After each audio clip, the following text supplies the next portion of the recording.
Hello guys, how are you? I hope you all are very fine. So guys, चलिए आज हम लोग बात करने वाले हैं Bohr's model of the atom के बारे में। पिछले लेक्चर में हम लोगों ने रदरफोर्ड मॉडल को देख लिया था, जहाँ पे हम लोगों ने बात करा था कि रदरफोर्ड का मॉडल क्या था और Rutherford alpha particle scattering experiment क्या था। और वहां पे हमने अल्फा पार्टिकल के कैरेक्टर के बारे में बात किया था, सोर्स ऑफ अल्फा पार्टिकल देखा था, और उसके बाद देखा था कि क्यों रदरफोर्ड मॉडल फेल कर गया, है ना। और उसके बाद अभी जो आज के लेक्चर में हम लोग कवर करेंगे, वो हम लोग कवर करने वाले हैं बोहर ने किस तरह से स्टेबिलिटी को सर्टिफाई किया कि स्टेबिलिटी ऑफ एटम रहेगा, ठीक है। एंड देन उसके बाद उन्होंने कैसे ये बताया कि किसी एटम के अंदर इलेक्ट्रॉन्स किस तरीके से अरेंज होंगे, ठीक है। तो आज हम लोग बोहर्स के मॉडल को देखेंगे और उनके कह सकते हैं कि स्टेबिलिटी के जो थ्योरी थी उसको देखेंगे। तो यहाँ पे सबसे पहले देखिए, अगर हम रदरफोर्ड की बात करें तो रदरफोर्ड का मॉडल क्यों गलत हो गया, उसके लिए ये था कि उन्होंने बोला, रदरफोर्ड ने बोला सबसे पहली चीज कि रदरफोर्ड ने अपना जो मॉडल था उसको एक इलिप्टिकल सरफेस से जोड़ दिया और उन्होंने बोला कि सोलर सिस्टम की ही तरह, जैसे सोलर सिस्टम में क्या है कि सारे के सारे जो ग्रह हैं, है ना, वो सारी की सारी चीजें किसके अराउंड, सन के अराउंड रिवॉल्व कर रही है। उन्होंने बोला like that electrons are revolve around the nucleus.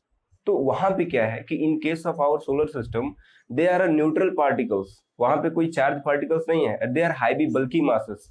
तो यहाँ पे यहाँ पे अगर हम बात करें इन केस ऑफ एटम, तो यहाँ पे क्या है कि this electrons are positively charged and nucleus is also be positively charged, electron is negatively charged। तो जब चार्ज पार्टिकल है और वो मूव कर रहा है ऑन अ सर्कुलर पाथ, तो हमने देखा था और हमने फिजिक्स में भी पढ़ा है कि the moment of a particle on a circular path, अगर कोई ऑब्जेक्ट या कोई पार्टिकल है जो कि क्या कर रहा है, किसी सर्कुलर पाथ पे मूवमेंट कर रहा है या मोशन कर रहा है, तो वो उसको हम क्या बोलेंगे, इट इज एक्सेलरेटेड मोशन। क्यों? क्योंकि उस मोशन में उसका स्पीड तो अगर हमने कॉन्टिन्यूस कर रखा है, फिर भी उसका डायरेक्शन चेंज हो रहा है, ठीक है। तो उस डायरेक्शन चेंज होने के कारण ये जो मूवमेंट है क्या है, एक्सेलरेशन। और उसी टाइम पे और इलेक्ट्रॉन भी, इन्होंने बोला कि इलेक्ट्रॉन ठीक वैसे ही रिवॉल्व कर रहा है अराउंड द न्यूक्लियस, है ना। अगर हमने ये एक कोई यहाँ पे इलेक्ट्रॉन ले लिया, this electrons are revolve around the nucleus like that, this is negatively charge. But उसी टाइम पे क्या हुआ, at that time electromagnetic theory by Maxwell, ये मैक्सवेल ने प्रपोज किया अपने इलेक्ट्रोमैग्नेटिक थियरी। इसमें इन्होंने बोला कि if any charge particles are done accelerated motion, then it must that radiate their energy. तो ये जरूरी है कि वो क्या करेगा, वो अपनी एनर्जी को रेडिएट करेगा, ठीक है। अगर कोई चार्ज पार्टिकल एक्सेलरेटेड मोशन कर रहा है तो अपनी एनर्जी को क्या करेगा, रेडिएट करेगा, या अपनी एनर्जी को क्या करेगा, लॉस करेगा। तो जब एनर्जी रेडिएट या लॉस होगी तो क्या होगा कि वो धीरे धीरे इलेक्ट्रॉन का जो सरफेस, इलेक्ट्रॉन का जो रिवॉल्विंग ऑर्बिट है वो क्या होगा, डिक्रीज करता जाएगा और वो न्यूक्लियस में जाकर के कोलैप्स कर जाएगा। इस कारण से क्या हुआ, रदरफोर्ड ने स्टेबिलिटी को नहीं दिखा, रदरफोर्ड का जो मॉडल था उसने स्टेबिलिटी को नहीं दिखा पाया कि एटम स्टेबल है। बट ऐसा हो नहीं रहा है, ये प्रिंसिपल इनका जो था वो काम नहीं किया। बट ऐसा हो नहीं रहा है कि एटम जाकर के इलेक्ट्रॉन्स जाकर के उसमें फ्यूज कर जा रहा है। तो इसका मतलब कि उन्होंने जो थियरी दी वो थियरी गलत थी। दूसरी चीज जो रदरफोर्ड का ड्रॉबैक था वो ये था कि इन्होंने ये नहीं बताया कि किसी एक स्पेसिफिक ऑर्बिट के अंदर, अगर हमने इस ऑर्बिट की बात की, तो यहाँ पे कितने नंबर ऑफ इलेक्ट्रॉन हम रख सकते हैं, ठीक है। तो किसी एक फिक्स ऑर्बिट या फिक्स जो इलेप्टिकल पाथ है उसके ऊपर कितने इलेक्ट्रॉन रिवॉल्व करेंगे, इसकी बात भी रदरफोर्ड ने नहीं करी, ठीक है। जिसके कारण रदरफोर्ड का मॉडल हम क्या मानते हैं, इनकम्प्लीट था, ठीक है, या अनकम्प्लीट था, या फिर हम कह सकते हैं वो गलत साबित हो गया। क्लियर है। अगेन जो हमको देखना है Bohr's model of the atom, तो वहां पे क्या हुआ कि रदरफोर्ड का मॉडल फेल होने के बाद फिर एक साइंटिस्ट है बोहर, ठीक है। बोहर ने क्या किया, नील बोहर इनका पूरा नाम था, अपने मॉडर्न पीरियोडिक टेबल की डिस्कवरी भी इन्होंने करी, खोज इन्होंने करा। तो जरा समझिए कि बोहर ने क्या बोला। बोहर का सबसे पहली बोहर ने बोला कि जो इलेक्ट्रॉन, बस जो रदरफोर्ड की कमियां थी उसको इन्होंने दूर कर दिया। इन्होंने बोला, बोहर ने, कि जो इलेक्ट्रॉन है जब ये रिवॉल्व करेगा around the surface, around the elliptical path, या इन्होंने इलेप्टिकल पाथ की जगह बोहर ने क्या बोला, सर्कुलर पाथ। तो इन्होंने बोला कि when electron is revolved around a circular path, तो वो अपनी एनर्जी रेडिएट नहीं करेगा। सबसे पहला लॉ उन्होंने दिया वो क्या था कि वो नहीं करेगा, क्योंकि वो चार्ज पार्टिकल है और वो एक्सेलरेटेड मोशन कर रहा है, फिर भी वो अपनी एनर्जी रेडिएट नहीं करेगा। ठीक है। और दूसरी चीज उन्होंने बोला कि ऑन स्पेसिफिक ऑर्बिट, या उन्होंने बोला उसको नाम दे दिया सेल का, कि हर सेल का जो है के ऊपर, जैसे मान लीजिए कि उन्होंने बोला कि ये एक सेल है, ये दूसरा सेल है, ये तीसरा सेल है ना। तो उन्होंने बोला कि हर सेल के ऊपर नंबर ऑफ इलेक्ट्रॉन कितने होंगे, ये चीज फिक्स होगा। The fix number of electrons are embedded on a fix orbit या फिक्स सेल। और उसके बाद उन्होंने बोला कि सबका जो एनर्जी होगा, है ना, वो एनर्जी क्या होगा, डिफरेंट होगा। और जो रेडियस है, रेडियस भी क्या होगा, डिफरेंट होगा। ठीक है। तो रेडियस क्या हो रहा है, डिफरेंट होता जा रहा है। ठीक है। तो ये चीजें हो रही है। ठीक है। तो हम लोग देखते हैं बोर्स स्टेबिलिटी को कैसे डिफाइन करते हैं। Explanation, Niels Bohr's explain the stability of atom.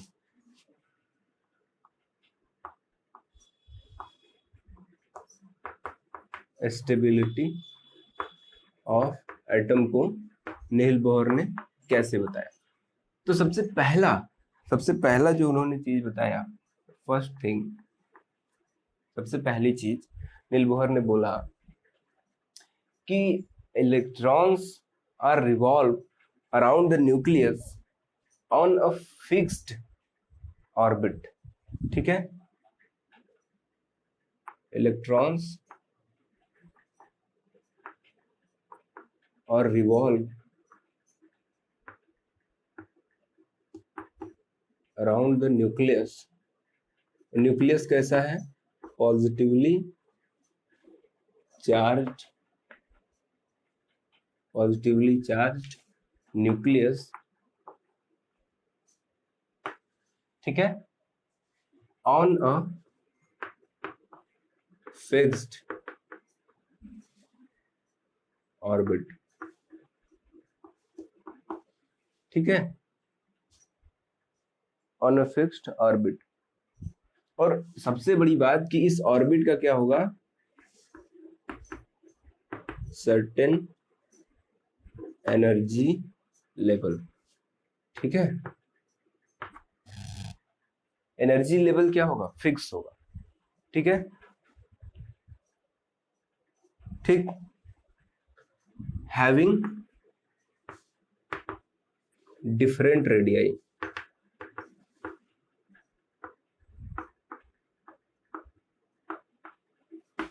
Radii different होगा, अभी हमने पीछे देखा भी। दूसरी चीज इन्होंने क्या बोला, सेकेंड थिंग, कि electrons are negatively charge,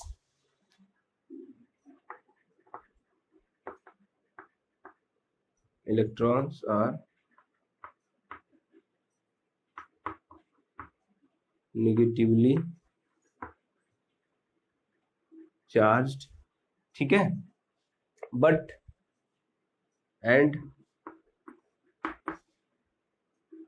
they are do accelerated motion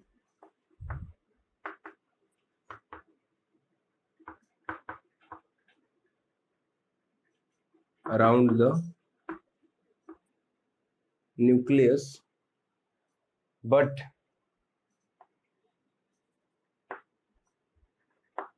do not radiate their energy. लेकिन फिर भी वो अपनी एनर्जी को रेडिएट नहीं करेगा। सबसे बड़ी चीज कि इलेक्ट्रॉन क्या है, नेगेटिवली चार्ज पार्टिकल है। और दूसरी चीज, वो एक्सेलरेटेड मोशन भी कर रहा है, लेकिन उसके बाद भी वो अपनी एनर्जी को रेडिएट नहीं करेगा। तो इसके कारण इस पर्टिकुलर जो उन्होंने अपना एक्सप्लेनेशन दिया, इसके कारण एटम स्टेबल हो गया। और दूसरी चीज, इसके कारण जो रदरफोर्ड का जो 2 ड्रॉबैक था उसको इन्होंने कंप्लीट कर दिया। सबसे बड़ी चीज ये। अब देखिए, अब जब रदरफोर्ड का इन्होंने कंप्लीट कर दिया ड्रॉबैक, तो उसके बाद इनसे ये सवाल पूछा गया कि अच्छा ये बताइए कि इलेक्ट्रॉन्स जो हैं वो पॉजिटिवली चार्ज हैं, एक्सेलरेटेड मोशन कर रहे हैं, उसके बाद भी एनर्जी रेडिएट नहीं कर रहे हैं, और दूसरी चीज कि वो फिक्स ऑर्बिट पे हैं, उनका एनर्जी लेवल फिक्स है, और उसके हर ऑर्बिट का एनर्जी लेवल फिक्स है ना, और डिफरेंट रेडियाई के हैं, डिफरेंट रेडियाई पे इलेक्ट्रॉन। तो फिर अब आप बताइए कि अब इलेक्ट्रॉन का मॉडल कैसा होगा। सबसे बड़ी चीज है कि अब इलेक्ट्रॉन का मॉडल कैसा होगा। तो फिर उसके बाद नील बोहर ने अपना क्या दिया, बोहर्स मॉडल ऑफ एटम। अब हम लोग फटाफट से देखते हैं Bohr's model of the atom क्या है, देख लीजिए इसको तब। ओके, तो चलिए अब हम लोग बोहर्स मॉडल ऑफ एटम को देखते हैं। तो सबसे पहली चीज जो कि इन्होंने भी बोला और पहले भी था कि इलेक्ट्रॉन, लिख लेते हैं,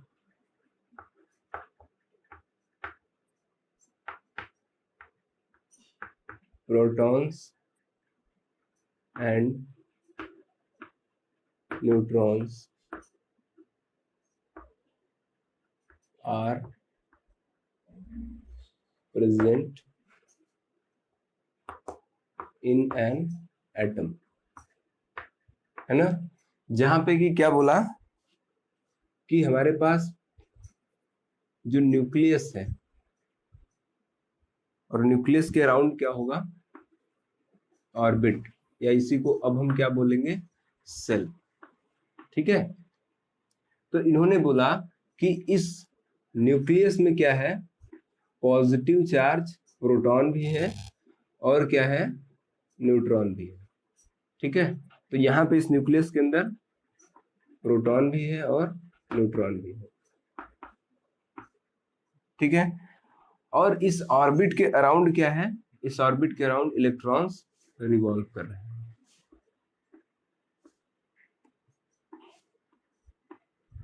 ठीक है, तो बोहर्स का भी मॉडल यही था। उन्होंने क्या बोला कि electron, protons and neutrons are present in an atom, और proton and neutrons are present in nucleus, that's why nucleus is going to be positively charge. ठीक है, and negative charge electrons are revolving around the nucleus. और दूसरी चीज जो यहाँ पे बोला कि number of electron equal to the number of proton in an neutral atom,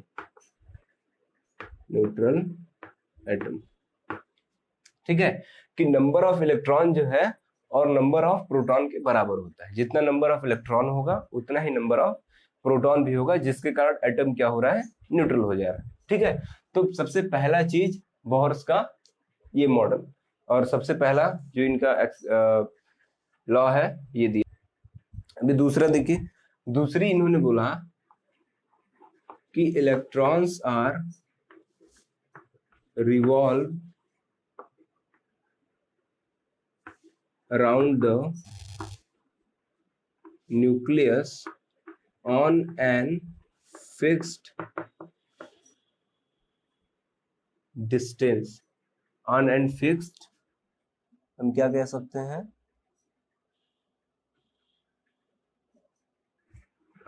we can say fixed circular path, ठीक है, called, या इसी को हम क्या कह सकते हैं, फिक्स्ड पाथ और फिक्स्ड एनर्जी लेवल, और fixed energy level called shell. इसी को हमने क्या नाम दे दिया, अब सेल। ठीक है, रदरफोर्ड ने इसको ऑर्बिट बोला, बोहर ने इसको क्या बोल दिया, सेल। अभी जरा देखिए कि इनका कहने का मतलब क्या था, कि जो हमारा न्यूक्लियस है, न्यूक्लियस के अंदर क्या है, प्रोटॉन्स और बाहर न्यूट्रॉन। न्यूक्लियस के अंदर क्या है, न्यूट्रॉन और प्रोटॉन, जिसके कारण न्यूक्लियस हमारा क्या है, पॉजिटिवली चार्ज। अब इन्होंने बोला कि around the nucleus electrons are revolve, nucleus के अराउंड हमारा इलेक्ट्रॉन क्या कर रहा है, रिवॉल्व कर रहा है, ठीक है। और जो इलेक्ट्रॉन रिवॉल्व कर रहा है वो क्या कर रहा है, on a fixed orbit. Electrons are revolve on a fixed orbit, on a fixed circular orbit. और इस सर्कुलर ऑर्बिट का जो इन्होंने बोला कि जो एनर्जी है वो क्या है, फिक्स है, और इसीलिए हम उसको सेल कह रहे हैं, ठीक है, या फिक्स्ड एनर्जी लेवल, ठीक है। तो देखिए जरा इसकी काउंटिंग हम कैसे करते हैं। दिस इज आवर न्यूक्लियस, ये तो हमारा न्यूक्लियस है, ठीक है। उसके बाहर देखिए, अब हमने एनर्जी लेवल या सेल हमारे पास कितने, देखिए के सेल 4 सेल होंगे, एल सेल, ठीक है, एम सेल और एन सेल, ठीक है। के सेल को ही हम क्या कहेंगे, energy level first, L shell को क्या कहेंगे, energy level second, M shell को क्या कहेंगे, एनर्जी लेवल थर्ड, और एन सेल को क्या कहेंगे, एनर्जी लेवल फोर्थ, ठीक है। ठीक, इसको ऐसे लिख लेते हैं, सेल, और इधर लिखते हैं एनर्जी लेवल, है ना, इधर लिखते हैं एनर्जी लेवल, ठीक है। तो एनर्जी लेवल क्या हो रहा है, एनर्जी के को क्या बोल रहे हैं, energy level first, energy level second, energy level third, और एनर्जी लेवल फोर्थ। तो इसको देखिए हम इसमें कैसे दिखाएंगे, if this is our energy level first, this is energy level second, this is energy level third, and this is energy level fourth, ठीक है।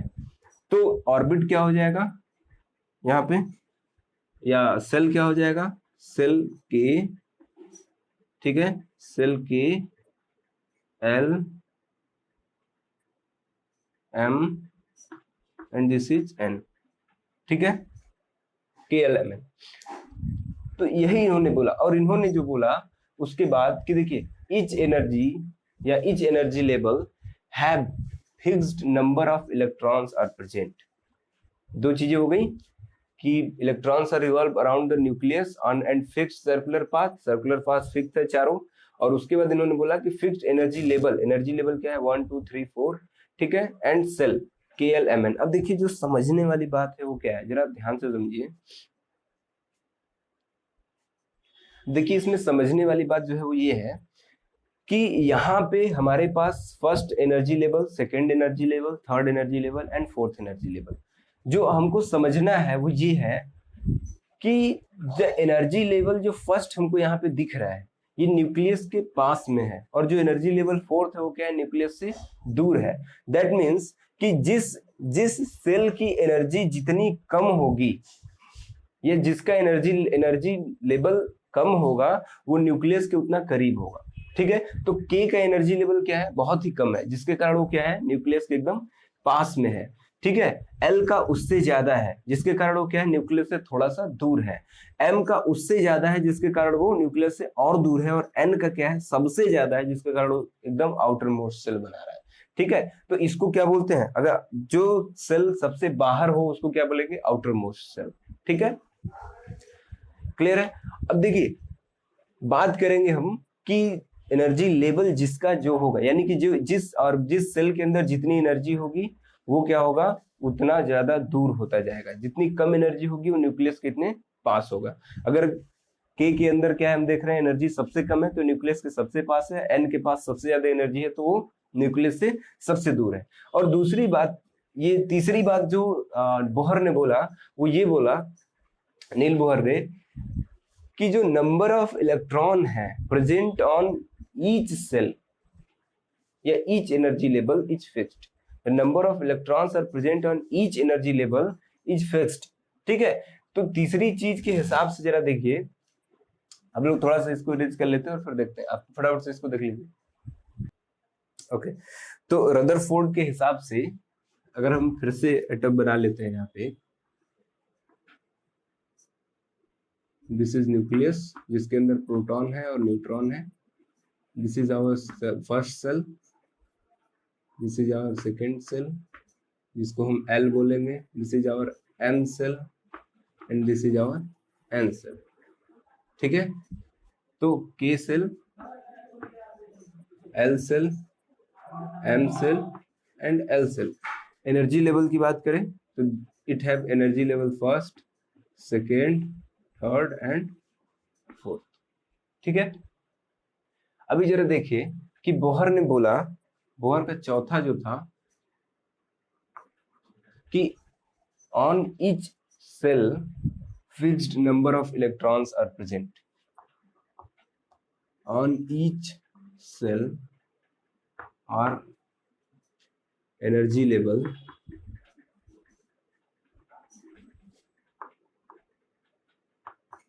each fixed number of electrons are present। इसका मतलब क्या है, हम जरा इसका मतलब समझते हैं। देखिए K, L, M and N। ठीक है, इसको हम क्या बोल रहे हैं, ये हमारा क्या है, सेल।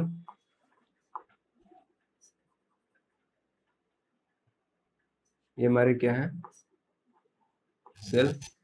एनर्जी लेवल की अगर हम बात करें तो एनर्जी लेवल क्या हो जाएगा, 1। L एनर्जी लेवल क्या होगा, 2।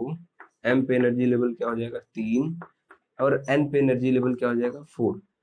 अब नंबर ऑफ इलेक्ट्रॉन की बात करें अगर हम, ठीक है, if you talking about the number of electron on each shell या एनर्जी लेवल, तो ये क्या होगा जरा समझते हैं।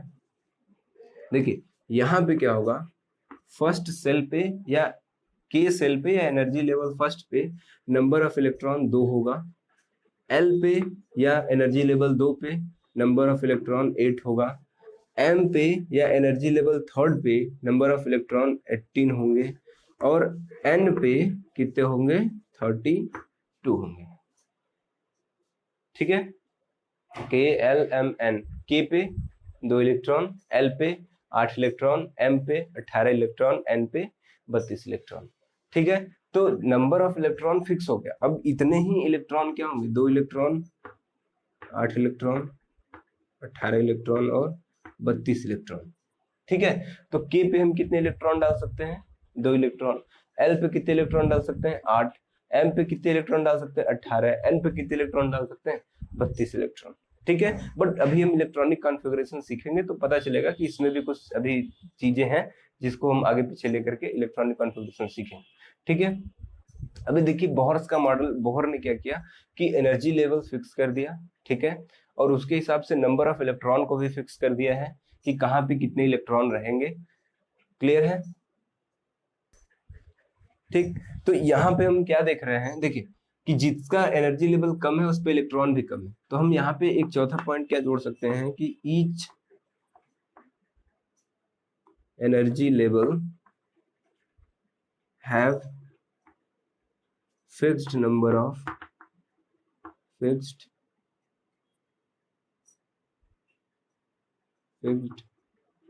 Number of electron.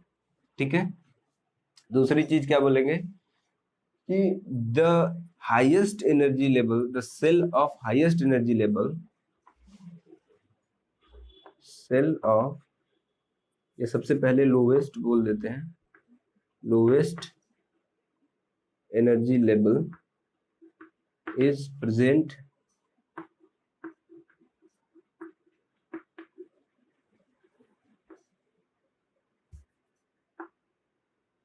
near the nucleus। ठीक है, प्रेजेंट नियर द न्यूक्लियस, और एंड वाइस वर्सा। ठीक है, एंड वाइस वर्सा। क्या बोला कि the number of the shell of lowest energy level is near the nucleus, जिसका एनर्जी लेवल जितना कम होगा न्यूक्लियस के उतना पास होता जाएगा। और जो चौथी बात इन्होंने, नील बोहर ने बोली कि एनर्जी रेडिएट नहीं करेगा, इलेक्ट्रॉन मूव तो करेगा इस फिक्स्ड ऑर्बिट पे, नंबर भी फिक्स कर दिया, सेल भी फिक्स कर दिया, ठीक है, सॉरी अब ऑर्बिट नहीं बोलेंगे, सेल फिक्स है, एनर्जी लेवल फिक्स है, इलेक्ट्रॉन का नंबर फिक्स है, ये रिवॉल्व करेगा इसके अराउंड, लेकिन अब क्या होगा, एनर्जी रेडिएट नहीं करेगा, ठीक है। तो जो इलेक्ट्रोमैग्नेटिक थ्योरी थी वो अब इसके ऊपर काम नहीं करेगी, जिसके कारण बोर्स मॉडल अब क्या हो गया, स्टेबिलिटी को फॉलो कर रहा है, ठीक है। तो ये था हमारा बोहर्स मॉडल, जहां पे हम लोगों ने देखा कि के सेल कितना, ये बहुत इंपॉर्टेंट है, के सेल पे 2 इलेक्ट्रॉन डालेंगे, एल सेल पे 8 इलेक्ट्रॉन डालेंगे, एम सेल पे 18 और एन सेल पे 32 इलेक्ट्रॉन डालेंगे। एक मैजिकल नंबर होता है, आप याद कर लो, 2 8 18 18 32। क्या लिखते हैं हम, 2 8 8 18 18 32, है ना। जब हम इलेक्ट्रॉनिक कॉन्फ़िगरेशन पढ़ेंगे तो इस चीज का काम आएगा, है ना, इलेक्ट्रॉनिक कॉन्फ़िगरेशन में। तो ठीक है बच्चों, यहाँ पे हम लोगों ने Bohr's model of the atom देख लिया। अगले क्लास में हम देखेंगे what is the atomic number, है ना, एटॉमिक नंबर क्या है और एटॉमिक मास से उसका एसोसिएशन क्या है, एंड देन उसके बाद हम लोग देखेंगे इलेक्ट्रॉनिक कॉन्फ़िगरेशन, ठीक है। तो तब तक के लिए बाय बाय, जय हिंद।